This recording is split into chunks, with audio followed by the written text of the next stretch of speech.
¿Qué tal? Sean todos ustedes bienvenidos al podcast and roll del estado.net. En este caso les traemos un espacio de análisis comprimido de la realidad, pero que invita a la reflexión y al intercambio de ideas, para profundizar en los temas que nos importan, con agenda propia, como un elemento de transformación de nuestra realidad.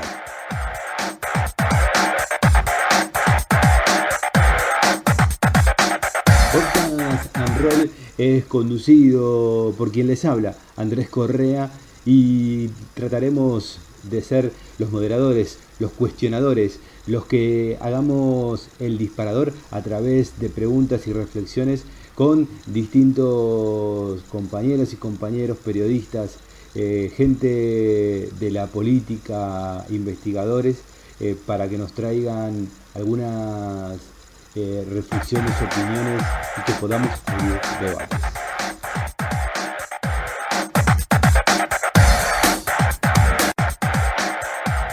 La propuesta está abierta y aquí les dejamos este podcast en roll. Bienvenidos al podcast and roll del estado.net, un espacio de análisis comprimido que invita a la reflexión y al intercambio de ideas. También la idea es profundizar sobre los debates de España y el mundo, también aportando como una herramienta de transformación.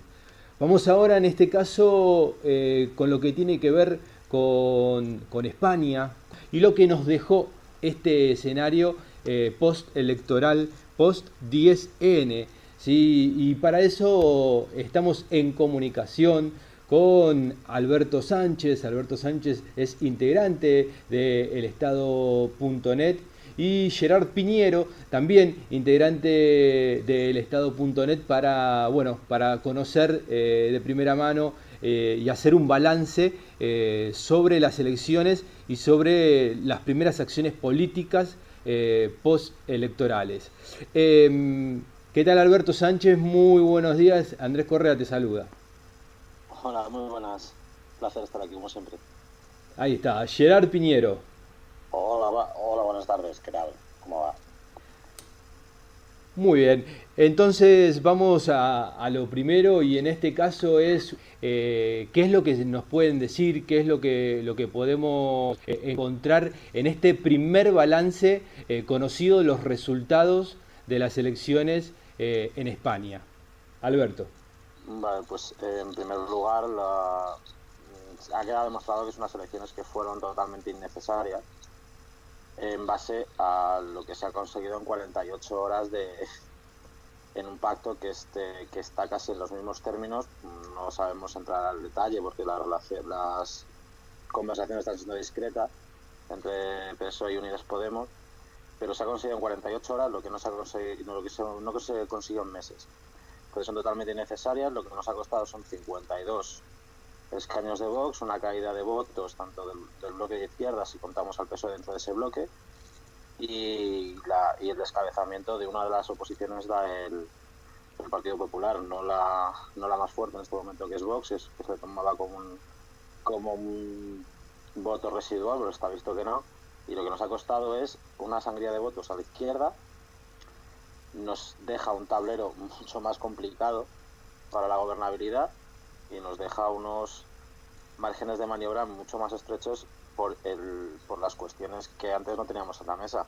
Llámese la sentencia del Procés, llámese todas las cuestiones que han pasado en Cataluña, porque uno de los actores claves va a ser Esquerra Republicana, y actualmente evidentemente tiene una situación de esos 13 escaños que van a ser claves. Puede poner encima de la mesa sus necesidades, sus peticiones, y lo está haciendo por el momento. Entonces ahora mismo tenemos un acuerdo que nos suma, y tenemos que hacer un encaje de bolillos muy grande y muy complejo con todo el arco parlamentario fragmentado que tenemos.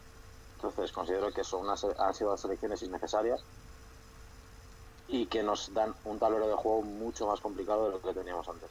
Clarísimo. Gerard.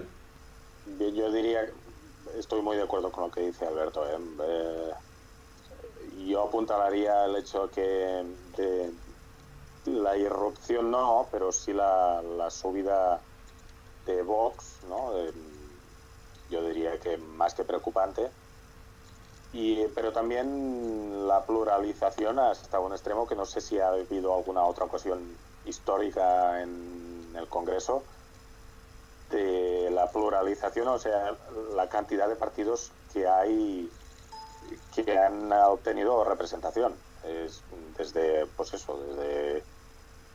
Teruel existe, los vascos también han subido, BNG en Galicia, o sea, el bloque nacionalista también ha obtenido un diputado. Pues está la cosa muy, muy, muy dividida. Eso quiere decir algo también, que hay que saber leer el fondo de estos movimientos electorales, aparte del de Vox, que yo creo que merece un análisis muy acurado y sobre su irrupción, por decirlo de alguna manera, como la tercera fuerza política en el Estado. Y es que también, aparte, el Estado español en sí, pues está viviendo un periodo de transición hacia una cosa nueva. Y en esa cosa nueva es donde tenemos un primer acuerdo entre PSOE y Unidas Podemos, que estoy totalmente de acuerdo con Alberto, en que se ha hecho en 36 horas concretamente, un acuerdo que anteriormente había durado meses. Y en ese movimiento pues dice muchas cosas de cómo está la situación y de lo que vamos a afrontar en los próximos años, desde una crisis que está al tocar, si es que no la vivimos o la hemos dejado en cualquier momento, hasta yo creo que una segunda transición política en el Estado español. Y el marco político que nos deja ahora estas elecciones son claramente esa lectura, una transición hacia una cosa nueva y con nuevos actores políticos. Digo, para entender y poner en contexto estas segundas elecciones nacionales en España, digo, ¿cuál es el contexto en el cual está viviendo la sociedad española en su conjunto con respecto a los índices socioeconómicos? No podemos entender ningún análisis sin contextualizar el proceso económico y globalizante. Lo que Diego Fusaro habla como la globalización, o sea, el esclavaje de la globalización, ¿no? Y cómo se ha transferido a esferas económicas y a grandes movimientos globales, potencias de los estados o poderes de los estados, ¿no? Eso ha debilitado los estados. Tienen un margen de maniobra en cierto sentido, sobre todo en el aspecto económico, pero también en otros aspectos, mucho más reducido. Además, tenemos que contar que aquí tenemos la Unión Europea, que ahora mismo yo no sabría definir exactamente cuál es el papel de la Unión Europea, aparte de sus planteamientos neoliberales en materia económica. Y la crisis, y concretamente la crisis aquí en España, bueno, los números a nivel global, las previsiones dicen que España, ¿cómo se llama ahora esto? El alentamiento de la economía será inferior al resto de los países europeos. Pero a mí los datos macroeconómicos, la verdad es que no me dicen nada, y como yo, tantísimos analistas económicos, ¿no? Aquí hay que ver qué pasa en estos próximos meses, en estos próximos años, porque la crisis que viene no es sostenible para una parte muy importante de las capas sociales españolas. estamos con más de un 20% de pobreza o al límite de la pobreza, al límite de llegar a la pobreza económica, energética, etc. Y en temas como la vivienda, por ejemplo, pero también en el déficit público, en la eficiencia del sistema sanitario, por ejemplo, incluso el educativo, seguimos en crisis. Estamos ahí mismo. Que si recapitulamos al año 2008, estamos ahí mismo.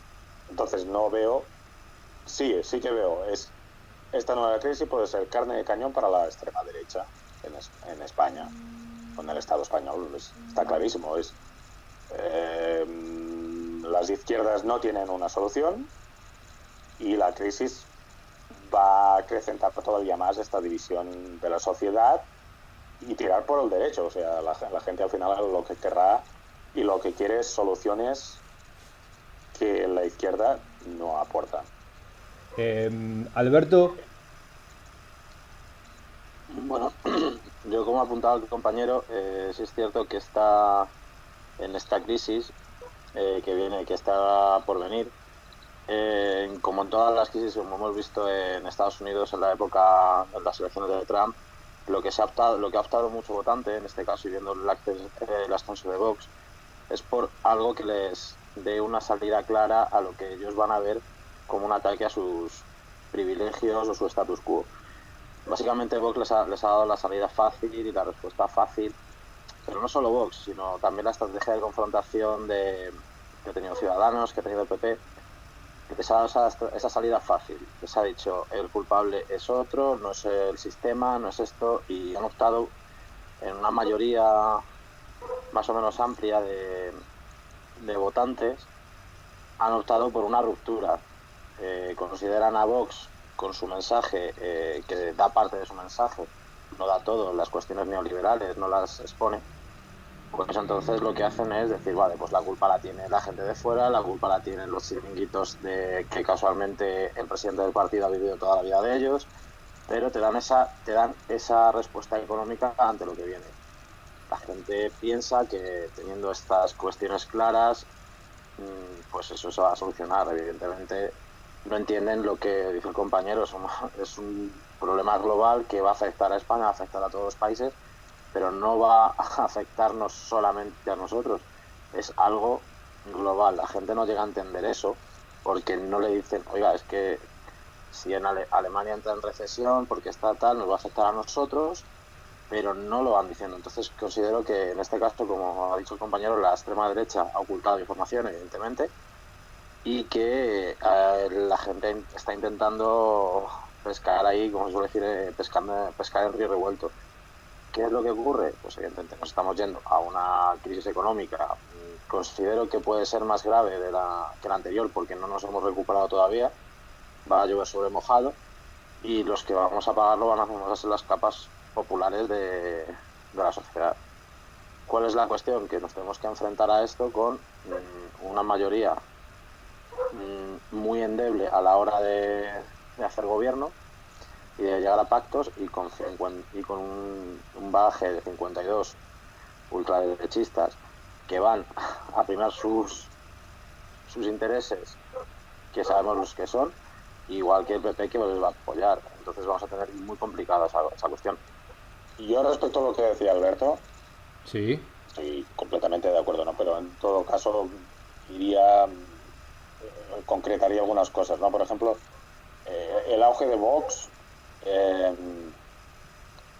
tiene que ver con una idea, hay muchas causas. El problema es que la emergencia de Vox como un fenómeno es por muchas causas, no solo por una. Pero sobre todo me viene a la cabeza un par de imágenes de estos últimos meses de cómo Vox irrumpe en un mensaje, en un mensaje mucho más fácil, lo que decía Alberto, gracias sinceramente a las cagadas de la izquierda. Y no, posiblemente, programáticamente, no hay color. Programáticamente la izquierda tendrá sus más o sus menos, pero hace los deberes, por decirlo así. Sí, sí, ¿no? Y la otra cosa es que, y también estoy de acuerdo con eso, con Alberto, es que el hecho de no llegar a un acuerdo político, Podemos y PSOE, estos últimos meses, ha hecho irrumpir a Vox, pero también ha calado fondo políticamente entre el electorado de Vox, que antes era de Ciudadanos o el que sea. ¿Por qué? Porque finalmente, lo que la gente ve es que la izquierda no se pone de acuerdo por chorradas, por tonterías, por peleas con ellos, entre ellos. Y llega un momento, creo que ha llegado un momento en que estamos en transición también generacional, que la gente lo que no quiere es esto. Es justamente lo que no quiere. Son estupideces de no ponerse de acuerdo y encima hacerlo público todo, ¿no? Sí, por eso la izquierda peca de eso. O sea, de hacerlo todo demasiado transparente, y la derecha se lo guarda todo en casa, y parece que tienen una sensación de unidad y de bloque que no tiene la izquierda. Sí. Entonces eso al final desorienta al elector, y es como, ¿qué voy a hacer aquí si están peleándose entre ellos? Es un poco triste. Es la izquierda al final, es la pluralidad de la izquierda, que como yo siempre he dicho que no hay una sola izquierda, hay muchas izquierdas, sí, pero hay una sola derecha. Claro. Entonces la pluralidad de unos contra el bloque de los otros, como masa, el electorado lo que pide es estabilidad. Como individuos podemos pedir progreso, podemos pedir muchas cosas, como masa pedimos estabilidad. Entonces como masa la gente va a ir hacia la derecha porque les da esa estabilidad, que luego por detrás se te pueden estar matando, pero no lo hacen público. Clarísimo. La izquierda pecamos de hacerlo público. Bueno, estamos charlando con Alberto Sánchez, con Gerard Piñero, integrantes del Estado.net, y le voy a preguntar, ya para finalizar, ¿sí?, el podcast and roll de hoy, si este acuerdo PSOE y UP, en el desarrollo de intentar, digamos, hacer una buena gestión, podría cambiar estos aspectos, o digamos, esta transición y esta crisis realmente se pueden llevar puesto a la izquierda gestionando. Sinceramente ya veremos. Claro. Yo creo que ahora por ahora es el mal menor. Mejor un gobierno de izquierdas que no un gobierno de derechas ahora por ahora, y tal como está la derecha en este país. Pero yo apunto dos cosas. Yo no sé si va a haber una transición política en estos próximos años, pero alguien tiene que empezar a abrir el melón. Y no porque además la territorialidad, vamos, yo soy catalán, y lo que está pasando aquí y la relación que tenemos ahora con el Estado es que esto es un conflicto, es una crisis. Y no entiendo cómo un Estado que dice que es Estado aquí también en Cataluña no habla o no quiere hablar. Es que es muy absurdo, y eso quiere decir que hay muchas cosas que hablar y muchas cosas que abrir. Tarde o temprano se tendrán que abrir. No hay otra manera. Estamos en un sistema democrático. Esto ya no es la guerra civil, y se tiene que hablar.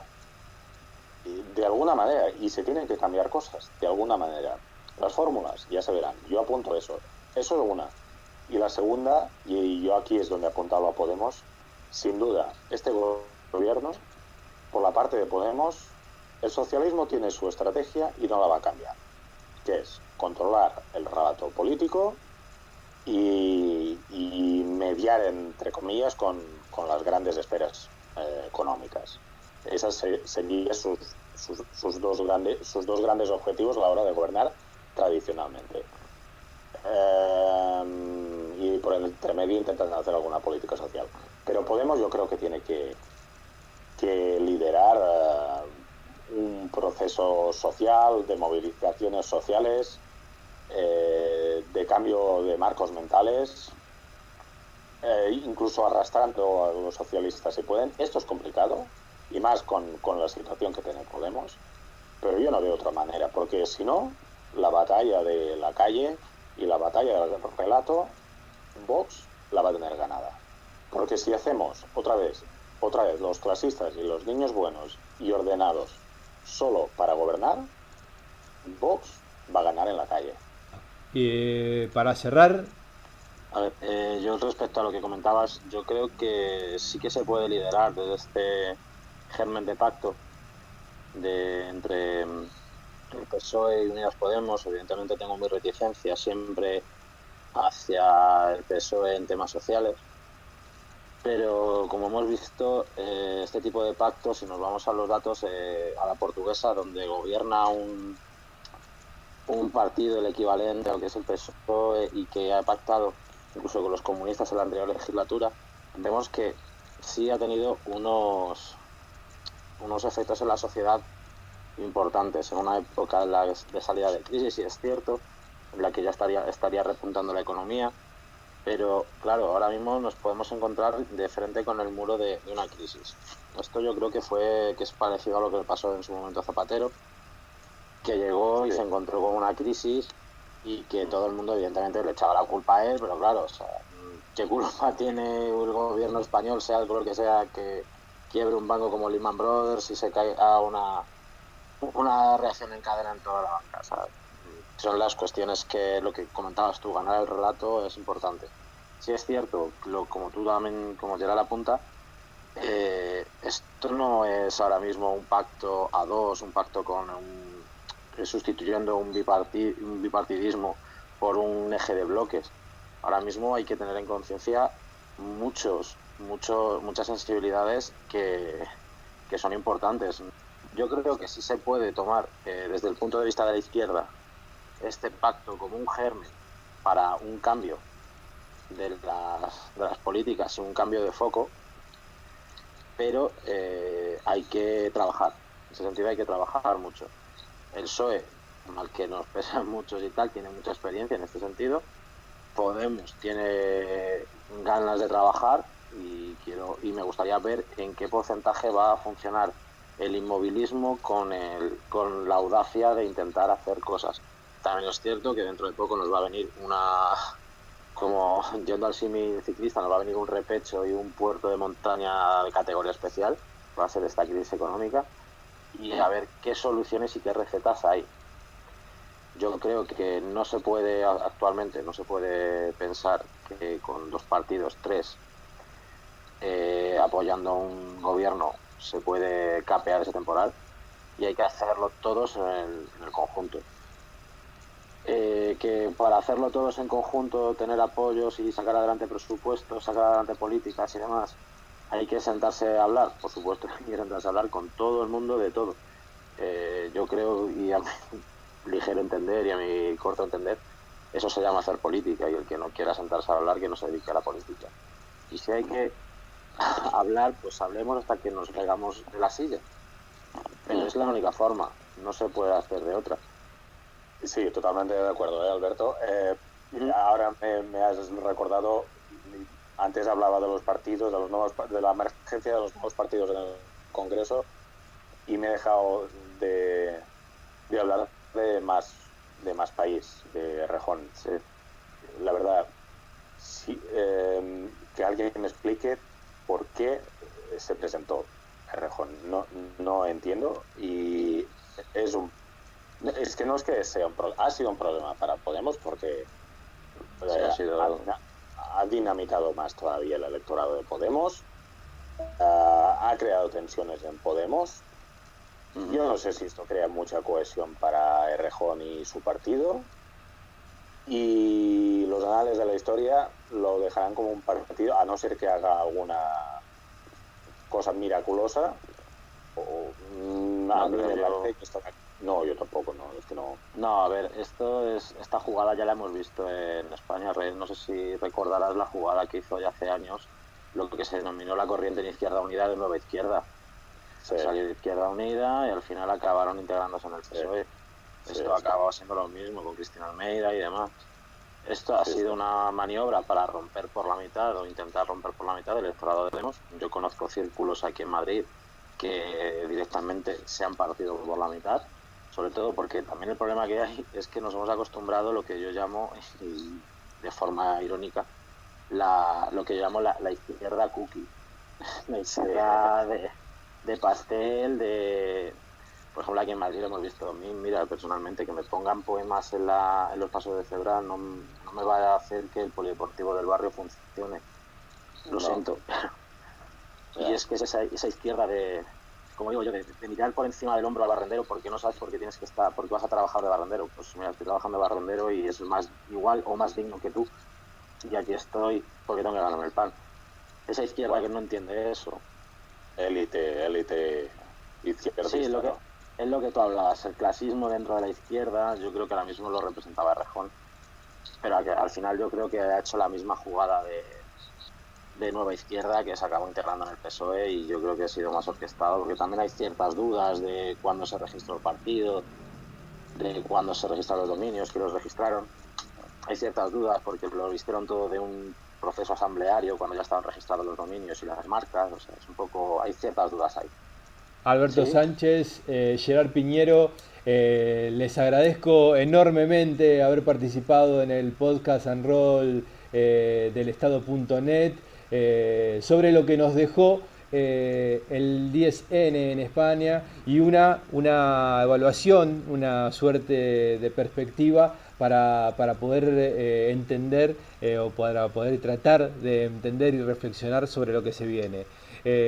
Bueno, el agradecimiento enorme y seguramente muy pronto volveremos a estar en contacto para poder seguir discutiendo de este y otros temas.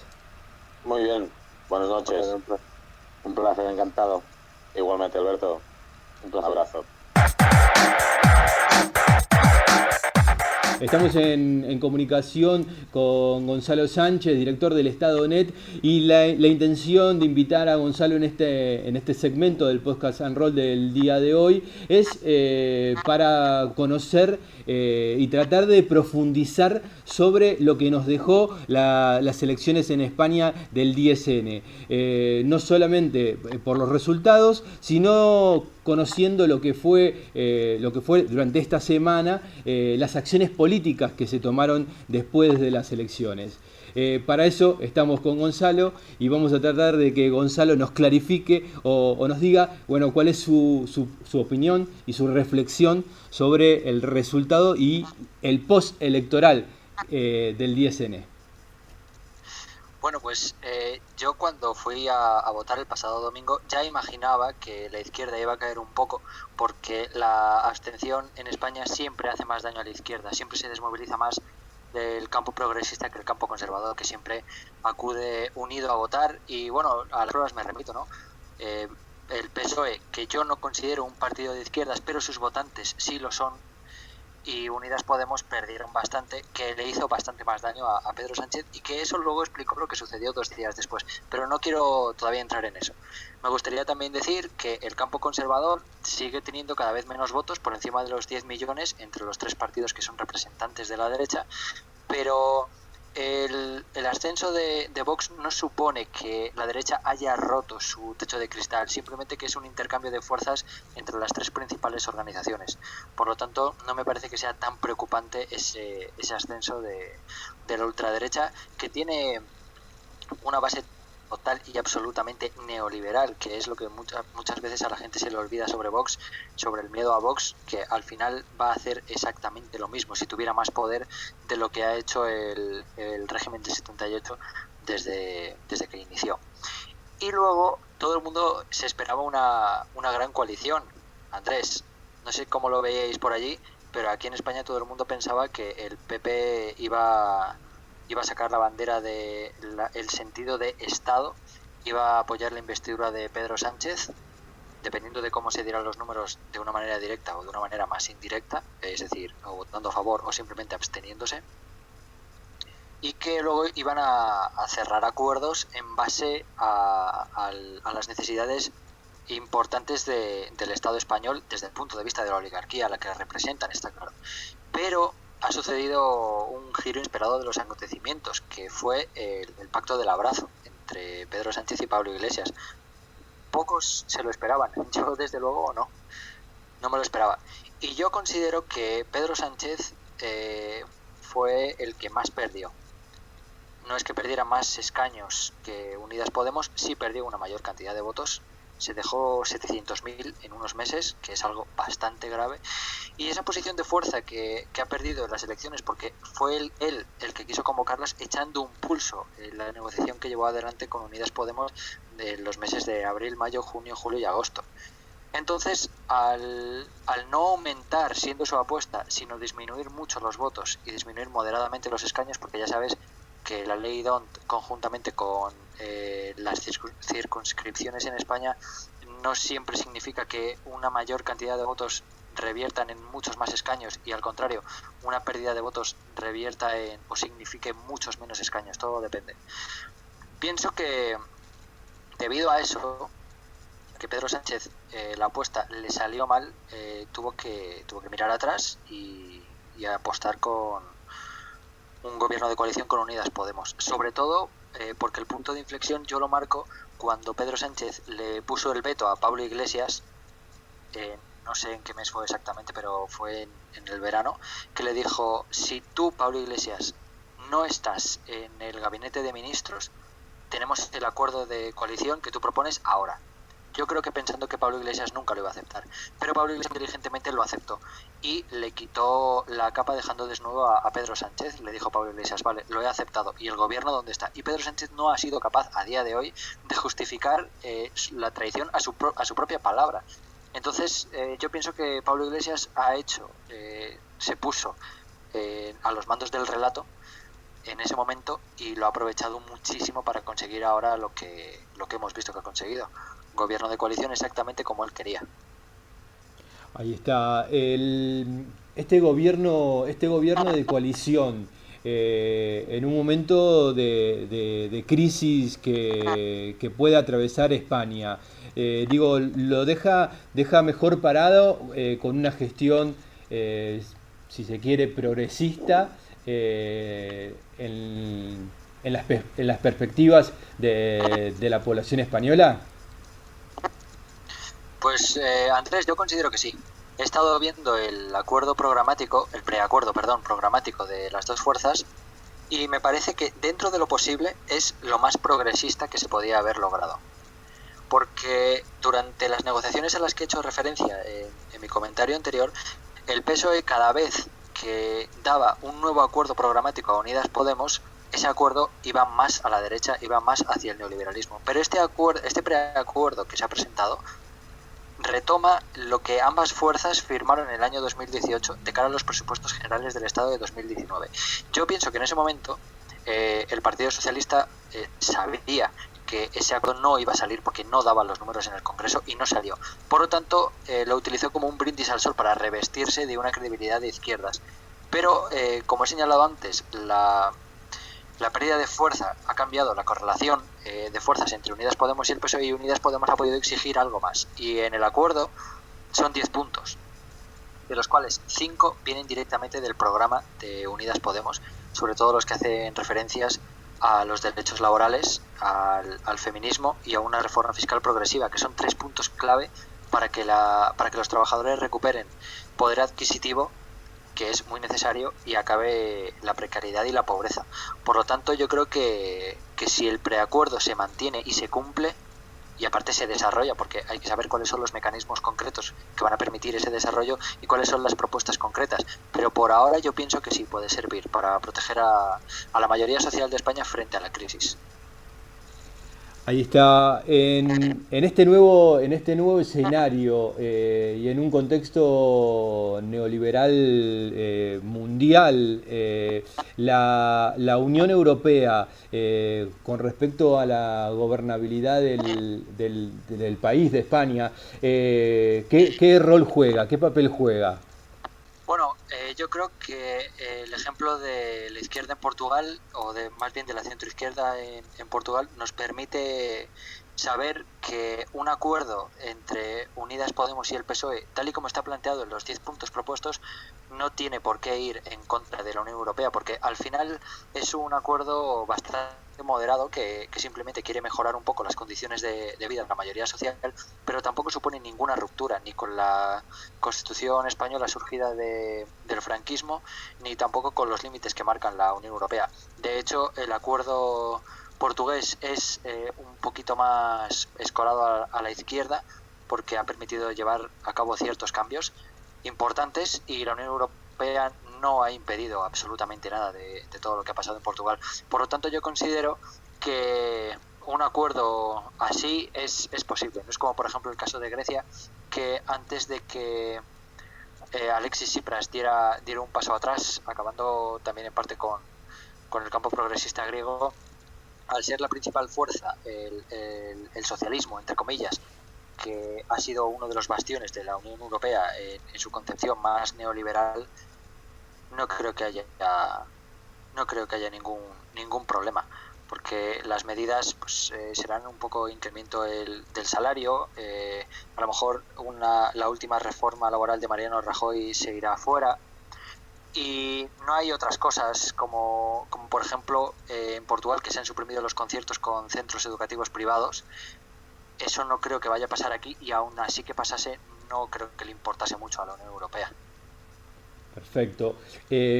Gonzalo, estamos charlando con Gonzalo Sánchez, director del Estado.net, en este podcast and roll del Estado.net para el día de hoy, tratando de descifrar hacia dónde camina España. Y te iba a hacer una pregunta con respecto a el escenario electoral que nos dejó el 10N. Es de un parlamento muy fragmentado, podríamos decir. ¿Esto complica la gobernabilidad más allá del pacto PSOE y Unida Podemos? Sí, por supuesto, claro que lo complica.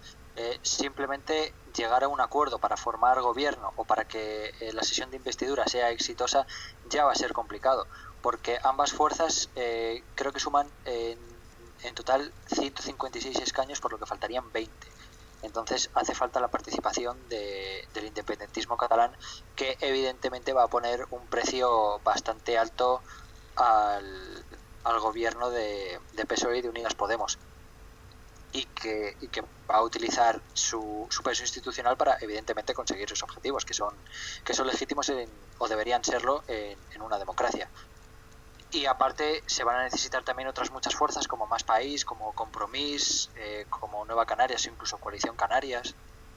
Entonces sí que lo va a hacer bastante complicado, porque va a ser un entente muy muy diferente de partidos que van desde el centro derecha hasta la izquierda, y ponerlos de acuerdo en todo, sobre todo en algunas políticas económicas y en algunas políticas sociales, incluso de territorialidad, puede crear fricciones. Pero yo pienso que todas esas fuerzas van a ser bastante responsables y van a reconocer que si no hay unidad de ellas, el escenario que podría venirse es bastante peor para todas.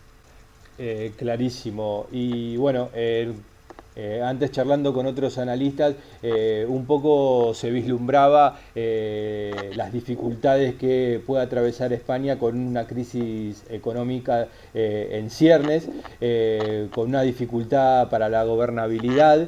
Y digo, en este contexto, ¿cuál es la mirada de Gonzalo Sánchez en cuanto al futuro inmediato de España después de lo que nos dejó estas elecciones?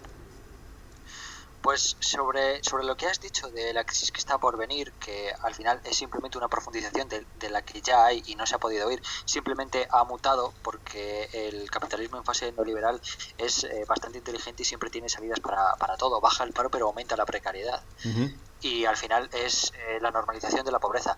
Y yo pienso que este gobierno de coalición lo va a tener muy complicado, sobre todo por la parte de Unidas Podemos, porque cuando llegue la crisis y el acuerdo empiece a temblar porque no se pueda mantener todo el aparataje social que están intentando, que Unidas Podemos está intentando que el PSOE asuma, va a haber que hacer recortes. Y la reforma del artículo 135 de la Constitución española, que se llevó a cabo en el año 2011, en un proceso bastante oscuro entre el PSOE de Zapatero y el PP de Mariano Rajoy, en el que, por cierto, Pedro Sánchez fue uno de los principales redactores, obliga a que el Estado español tenga que priorizar la deuda privada de los bancos y responder ante la troika europea antes que garantizar el cumplimiento de los derechos. Por ejemplo, el derecho a la educación, por ejemplo, el derecho a la salud, por ejemplo, el derecho al trabajo, el derecho a la vivienda, la ley de dependencia. Todos esos derechos se pagan con dinero público, pero el artículo 135 dice que antes el dinero tiene que ir a otros lados. Entonces, ese gobierno de coalición va a sufrir bastante y ahí será cuando Pablo Iglesias va a tener que hacer unas justificaciones que no sé cómo lo va a hacer, pero el escenario va a ser bastante complicado. Gonzalo, no sé si querés agregar algo más para este podcast en rol del día de hoy. Sí que quería agregar algo, y lo que quería agregar es que estoy muy contento de que el podcast tenga continuidad después de la marcha de nuestro compañero y querido amigo Carlos, y que hayamos podido encontrar en ti un nuevo locutor de calidad. Y nada, que esto sea por muchos meses y años más. Muchas gracias, Andrés. Ahí está, asumimos el compromiso entonces y bueno, el placer enorme de poder compartir los podcasts en rol del Estado.net y bueno, seguiremos adelante. El agradecimiento enorme por la participación, Gonzalo, y bueno, no va a faltar oportunidad para estar en otras oportunidades compartiendo opiniones y reflexiones contigo. Gracias, salud.